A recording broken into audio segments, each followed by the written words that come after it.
Od petka dalje so na nogah vsi gasilci iz Ljubljane. Rešujejo, kar se rešiti da, predvsem na območju Viča. Naporno. Fante malo menjavamo, da vmes počivajo. Vmes se malo spi, malo je, drugače pa skozi pogono. Tisto pravo, najtežje delo se je pravzaprav začelo šele danes.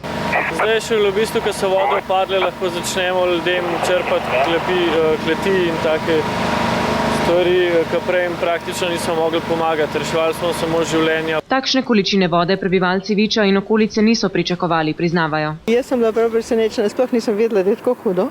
Ker sem doma stanovanje pospravljala, pa to, ker sem se pospravila ven, da grem v trgovino, nisem mogla priti. Takrat sem šele začela gledati, kaj se stvari dogaja. Sem tukaj že od začetka, kar se je naredilo od 76. leta in nekaj tasga nismo še nikoli doživeli. A medtem, ko se nekateri ubadajo škodo, drugi lahko takšno priložnost izkoristijo za zabavo. Midva so lahko vesela, ker doma nimamo teh problemov. Drugače pa tukaj le vidimo, hiše so vse pod vodo in velika škoda to.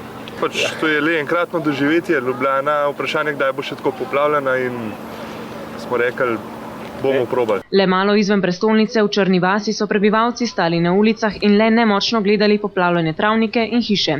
Drugi so šli na ceste z avtom in wakeboardom. Občutek je fenomenalen, se kar tresem, tako da super stvar. Žal mi je ker so tle nekateri ljudje malo jezni, mi se delamo dobesedno oziroma po njihovem norca, ampak nam je to užitek. Tako da se čustvujem z njimi, ampak mi smo vodo izkoristili, kaj čemo. Lep dan je, ni več dežja in tudi mi se moramo zabavati, mladi. Tako, eni pijejo, drugi pa vejkamo.